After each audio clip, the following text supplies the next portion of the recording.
Hello dear students, welcome to this social science class. Today we are going to do the remaining topics of our chapter, the Mughal Empire. Today's topic is a closer look, Akbar's policies. See, Abul Fazl has written a book called Akbarnama, in which he has written a detailed history of Akbar, and the third volume of this book was Ain-e-Akbari. In this volume, he has discussed about the administration during the Akbar's reign. Akbar के समय पर कैसा administration था, इसके बारे में अबुल फजल ने आइन-ए-अकबरी में मेंशन किया है. So he has explained in Ain-e-Akbari that the whole empire was divided into many provinces. जैसे आज के समय पर स्टेट्स होते हैं, उस समय पर क्या थे? प्रोविंसेस थे जिनको सूबास कहा जाता था. एंड ईच सूबा वाज गवर्न्ड बाय अ सूबेदार, right, who carried out both political and military functions. दोनों फंक्शंस होते थे सूबेदार के, and he was the head of the सूबा. दैट मीन्स अ स्टेट और अ प्रोविंस. जैसे आज गवर्नर होता है, उसी तरह से गवर्नर की रैंक थी सूबेदार. Each province also had a financial officer और दीवान. जो फाइनेंस मिनिस्टर कह लो या फाइनेंशियल ऑफिसर जो पूरे प्रोविंस का फाइनेंसेस देखता था, वो होता था दीवान.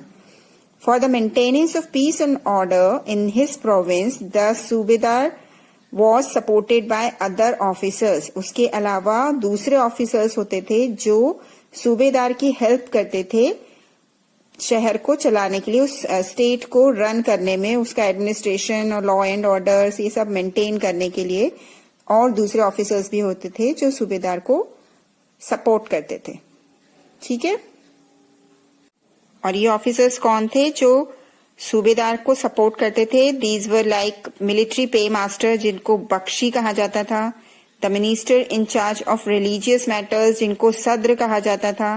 Then there were military commanders called फौजदार्स and town police commander called कोतवाल. ठीक है, जिस तरह से आज के टाइम पर कह लो कि सेनापति या आर्मी जनरल्स होते हैं, पुलिस इंस्पेक्टर्स होते हैं, जो फाइनेंस मिनिस्टर्स होते हैं, पे मास्टर्स, मिलिट्री पे मास्टर को बख्शी कहते थे उनके एडमिनिस्ट्रेशन में. सिमिलरली जो रिलीजियस मैटर्स का हेड होता था उसे सद्र कहते थे, SADR, सद्र. सो ये सभी पोस्ट थी अकबर्स एडमिनिस्ट्रेशन में, जो कि एडमिनिस्ट्रेशन को अच्छी तरह रन करने में बहुत मददगार थी. और जो मुगल एम्परर्स का जो कार्यकाल इतना अच्छा माना जाता है, वो इसीलिए क्योंकि बहुत सारे अलग अलग पोस्ट पे लोग अपॉइंटेड थे जो कि पूरा एडमिनिस्ट्रेशन अच्छे से रन करते थे. Now the next topic is Nurjahan's influence in Jahangir's court. Now who was Nurjahan? Nurjahan का जो रियल नेम था, it was Mehrunnisa. Nurjahan was the real name of Nurjahan was Mehrunnisa, and she was a Persian woman, and she was a widow of a Persian general. But Emperor Jahangir fell in love with Mehrunisa, and he married her in 1611, and then she received the title of Noor Jahan. पहले उनका नाम मेहरुनिसा था. जब emperor Jahangir ने उनसे शादी की 1611 में, then she became Noor Jahan. She remained extremely loyal and supportive to her husband. वो राजा को बहुत सपोर्ट करती थी, उनके लिए एक्सट्रीमली लॉयल थी. So as a mark of the honour, Jahangir struck silver coins bearing his own titles on one side, and on the other side the inscription struck in the name of Queen Begum Noor Jahan. ठीक है, उन्होंने क्या लिखवाया? एक तरफ तो उन्होंने अपना स्टैंप लगवाया, अपने टाइटल्स लिखवाए, कॉइन के सिल्वर कॉइन्स उनकी शान में गड़वाए उन्होंने, जहांगीर ने, जिसमें एक तरफ उनका साइन था और दूसरी तरफ क्या लिखा हुआ था कि क्वीन बेगम नूर जहां के नाम पर उन्होंने वो चलाए थे या स्ट्रक किए थे. ठीक है, similarly in the figure you are seeing a फरमान, एक डॉक्यूमेंट है which is as an order of Nur Jahan. मतलब कि नूर जहां अगर कोई ऑर्डर देती थी तो वो इस तरह के डॉक्यूमेंट पर देती थी. उसमें जो स्क्वायर सील बना हुआ है, the square seal states that command of her most sublime and elevated majesty Nur Jahan Padshah Begum And the round seal states that by the son of Shah Jahangir, she became as brilliant as the moon. और नूरजहां पातशाह be the lady of the age, ये सभी इस seal के ऊपर और इस document में मेंशन्ड है। आ रहा है समझ में? नूरजहां पातशाह बेगम जो है वो इस सदी की लेडी बने, ऐसा उसमें ब्लेस किया गया है, ऐसा उसमें भगवान से प्रार्थना की गई है। मे द नूरजहां पातशाह be the lady of the age. ठीक है। Now, Akbar's nobles commanded large armies and had access to large amounts of revenue. तो जो आर्मी ऑफिसर्स थे, जो नोबल्स थे, वो शुरू में बहुत एफिशिएंटली फंक्शन कर रहे थे और एम्परर के लिए बहुत लॉयल थे। But in the late 17th century many nobles became independent, वो बहुत पावरफुल हो गए। तो उन्होंने क्या किया, उन्होंने मुगल एम्पायर से अपने आप को अलग कर लिया, या कहें कि उन्होंने अपनी इंडिपेंडेंट नेटवर्क्स बना ली, अपनी इंडिपेंडेंट डायनेस्टीज बना ली। And their loyalty towards the empire were weakened by their own self interest. तो धीरे धीरे अकबर के जो नोबल्स थे, उनका जो दबदबा था या उनका जो रुतबा था, वो धीरे धीरे कम होता गया और अकबर के नोबल्स ने उनके खिलाफ उनसे अपने आप को अलग कर लिया। और ये कह सकते हैं कि उनकी जो लॉयल्टी थी अकबर के प्रति वो कम होती गई। ठीक है। In this second paragraph, we are going to study about the religious tolerance of Akbar. Akbar was a very liberal-minded person. That means उनका जो दिमाग था वो बहुत ज्यादा ब्रॉड माइंडेड थे, वो खुला हुआ दिमाग था। दैट मीन्स वो बहुत कंजर्वेटिव सोच के नहीं थे। ही was very tolerant about the other religions.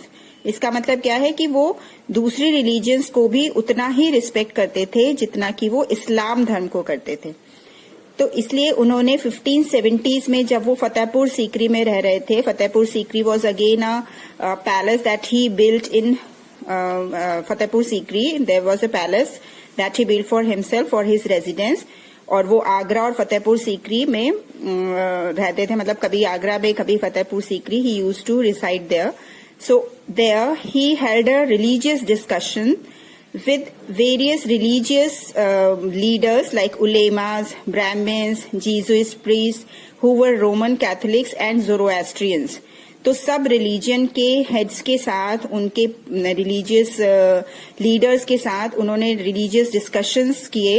और ये डिस्कशंस उन्होंने कहाँ किए? इन इबादत खाना। ठीक है। Ibadat Khana means a place where worship is done. इबादत का मतलब क्या होता है? To remember God, to worship some God. तो इबादत खाना एक बिल्डिंग या एक भवन कह लो, उन्होंने वो बनाया और उसमें बनवाया था। उन्होंने उसमें रिलीजियस डिस्कशंस किए because he was very interested in the religion and social customs of different people. तो Akbar's interaction with the people of different faiths made him realize that religious scholars who emphasized rituals and dogma were often bigots. अब इस sentence से क्या समझ में आ रहा है कि अकबर ने जब इतना इंटरैक्शन किया दूसरे रिलीजियस पर्सन्स के साथ, तो उनको ये समझ में आया कि जो रिलीजियस स्कॉलर्स ऐसे होते हैं जो कि रिचुअल्स की तरफ और डॉगमा इश्यू कर देते हैं। Dogma means document, see here the meaning is given, a statement और an interpretation declared as authoritative with the expectation that it would be followed without question। मतलब कोई रिलीजियस लीडर है, वो एक ऐसा डॉक्यूमेंट जारी कर दे, उसमें कुछ ऐसे रूल्स लिख दे जो सबको मानना जरूरी हो। जैसे कहते हैं ना, फतवा जारी कर दिया, तो फतवा क्या, उसको मत क्या कहते हैं? डॉगमा।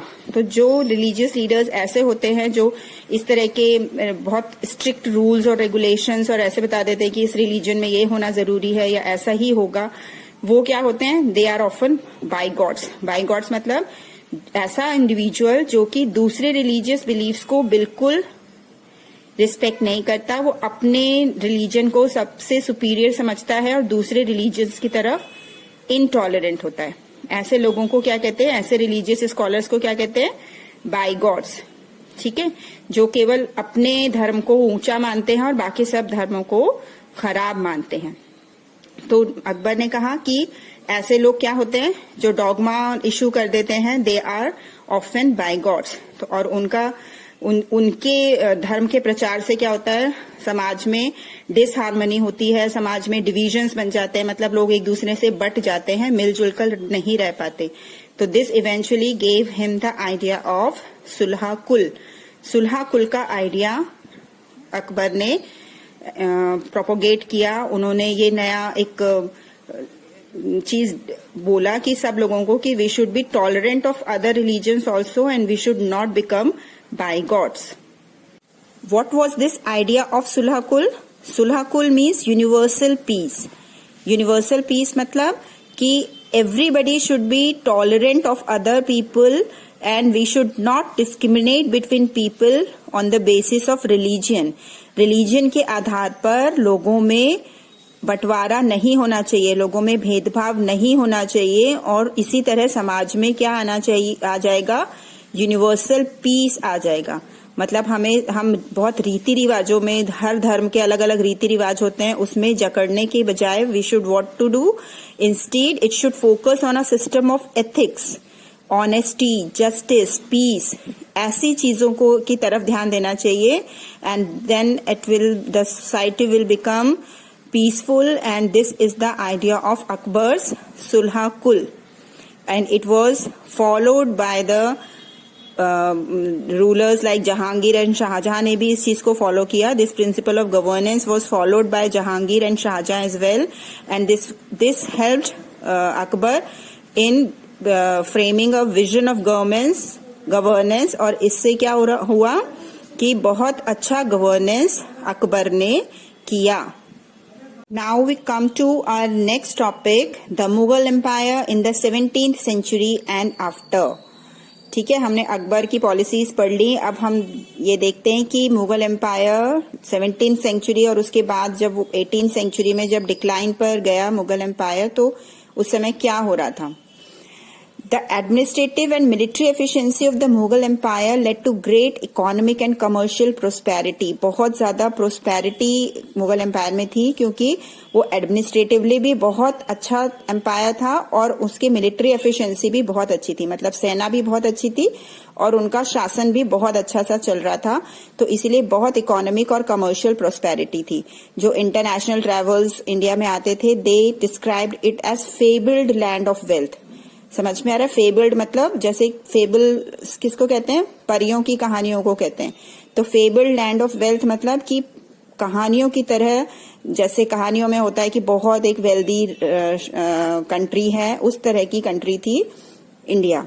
बट इन्हीं सेम विजिटर्स ने ये भी डिस्क्राइब किया है कि वो इस देश में एग्जिस्टिंग पॉवर्टी को देख के भी बहुत शॉक्ड थे कि एक तरफ तो बहुत अमीर लोग हैं, बहुत प्रोस्पेरिटी है, बहुत रिच लोग हैं जो कि हर तरह की लग्जरियस लाइफ जी रहे हैं, और दूसरी तरफ सोसाइटी में बहुत गरीबी भी है। ये इनइक्वालिटीज जो थी वो बहुत ग्लेयरिंग थी, मतलब बहुत क्लियरली विजिबल थी और बहुत चौंकाने वाली थी कि कुछ लोग तो बहुत अमीर हैं और कुछ लोग बहुत ज्यादा गरीब हैं। ठीक है, documents from the 20th century of Shah Jahan reign inform us.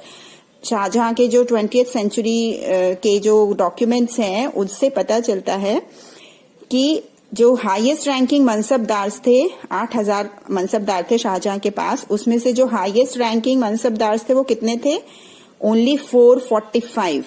So you can understand कि 8000 में से केवल 445 लोग जो थे, 445 मनसबदार वो हाई रैंकिंग वाले थे, और उनकी सैलरी में पूरे एडमिनिस्ट्रेशन की 61.5% जो टोटल रेवेन्यू कलेक्ट होता था एम्पायर में, वो उनकी सैलरीज में चला जाता था। आ रहा है समझ में? केवल जो 445 है वो 5.6%, टोटल मनसबदार का कितना है, 5.6%।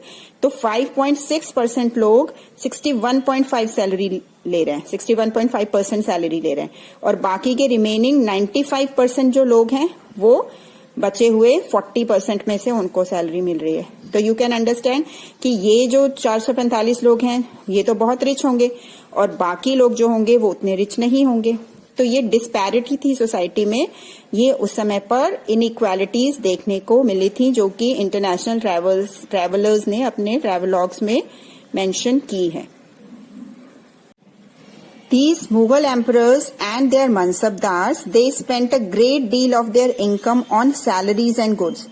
जो मुगल एम्परर्स थे और मनसबदार्स थे वो बहुत कुछ भाग अपनी इनकम का अपनी लग्जरी पे खर्च करते थे, अपने लिए सामान खरीदने में, अपने लिए अच्छा खाना, अच्छा पहनने के लिए और अपने लिए लग्जरियस लाइफ जीने के लिए खर्च करते थे। तो इससे क्या होता था, ये एक्सपेंडिचर से फायदा होता था जो वेल्दियर आर्टिजन्स और वेल्दी पीजेंट्री और वेल्दी मर्चेंट्स होते थे, मतलब जो रईस कारोबारी हैं या जो बहुत अच्छे कारीगर हैं उनको तो फायदा होता था, बट जो पुअर पीजेंट्स हैं, जो गरीब प्रोड्यूसर्स हैं, गरीब आर्टिजन्स हैं, उनको बिल्कुल भी, मतलब उनकी जो लाइफ थी वो इतनी मिजरेबल थी that the revenue collection left very जो सरकार को टैक्स देने के बाद जो गरीब किसान था, गरीब प्रोड्यूसर था, उसके पास इतना कम पैसे बचते थे that they lived from hand to mouth. मतलब उनके पास सिर्फ इतनी इनकम होती थी कि वो अपने को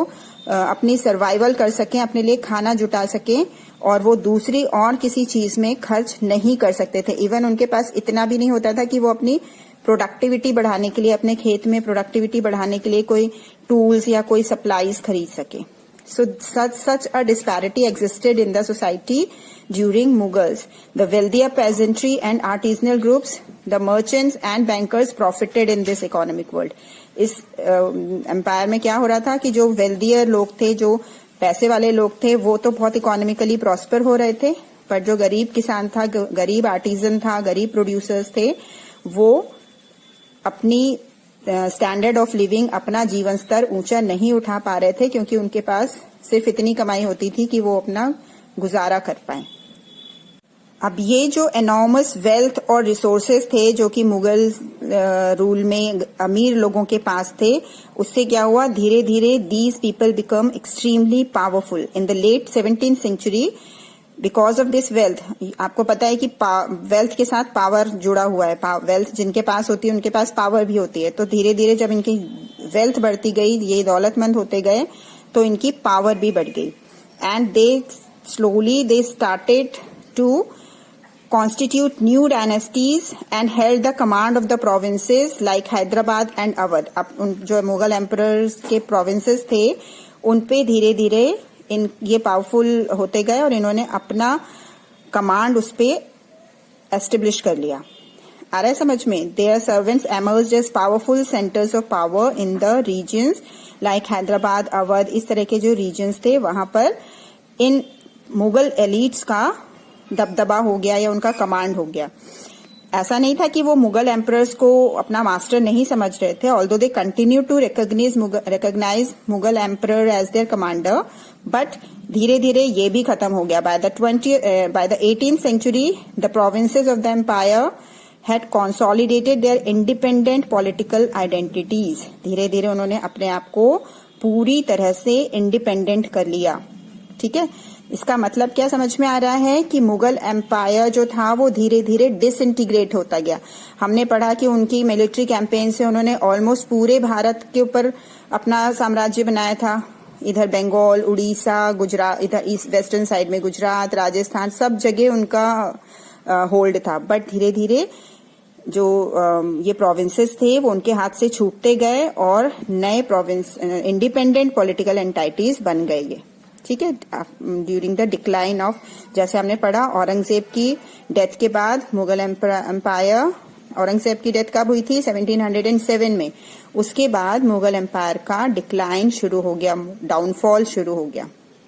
ठीक है, so here we come to the end of this chapter. इसके बाद एक टॉपिक है here the kings and queens. This is about Ottoman empire which was in Turkey, जो आज प्रेजेंट डे टर्की है, वहां पर ओटोमन एम्पायर था and the rulers name was sultan Suleiman and he ruled from 1520 to 1566. This means that it was contemporary to the Mughal Empire in our country. हमारी country में जब Mughal empire शुरू हुआ उसी के आसपास ये वर्ल्ड में ओटोमन एम्पायर का डोमिनेशन बढ़ रहा था. हाउ कि that this Ottoman state expanded into Europe. Europe में उन्होंने ऑस्ट्रिया, हंगरी जैसी कंट्रीज को तक अपना एक्सपेंशन किया. Similarly they also seized Baghdad and Iraq and much of north Africa all the way into Morocco. मतलब यूरोप में इवन बगदाद, इराक और अफ्रीकन कॉन्टिनेंट में मोरक्को तक भी उनका एक्सपेंशन हो गया. And he also reconstructed the Ottoman navy. उन्होंने अपनी नेवी भी रिकंस्ट्रक्ट की और नेवी बनाने से उनका जो डोमिनेशन था वो मेडिटेरेनियन सी और अरेबियन सी में भी रहा. उन्होंने मेडिटेरेनियन सी में स्पेन के साथ कंपटीशन किया और अरेबियन सी में पोर्चुगीज को चैलेंज किया. ठीक है, पोर्चुगीज एम्पायर को. So that shows that the Ottoman Empire was quite a powerful empire and it has done its expansion over many continents. ठीक है. This ruler Sultan Suleiman was called as Al-Kanuni. उनको क्या नाम दिया गया था? Given the title of Al-Kanuni, that means the lawgiver. क्योंकि उन्होंने बहुत सारे ऐसे कानून बनाए थे जो कि पूरे उनका जितना भी एम्पायर था उसमें स्टैंडर्ड एडमिनिस्ट्रेटिव प्रोसीजर्स लाने के लिए. मतलब पूरे यूरोप हो, चाहे अफ्रीका हो, चाहे स्पेन हो, चाहे पोर्तुगल हो, सब जगह एक जैसे एडमिनिस्ट्रेटिव प्रोसीजर्स लेकर आए वो.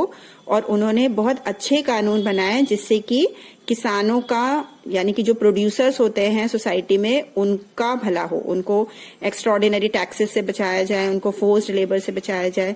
तो इस तरह के कानून वो लेकर आए. तो उनका जो एम्पायर है, उनका जो कार्यकाल है, it was remembered as a period of ideal governance. 17th century में ओटोमन एम्पायर डिक्लाइन हो गया, खत्म हो गया. लेकिन जो सुलेमान कानूनी का जो कार्यकाल है, उनका जो राइन है, it was considered as a period of ideal governance. ठीक है, उसको आइडियल गवर्नेंस माना जाता है क्योंकि आप समझ ही रहे हो कि उन्होंने बहुत अच्छे अच्छे कानून लेकर आए. So, here we end our chapter Mughal Empire. I hope you have understood everything. Do the exercises and learn it well.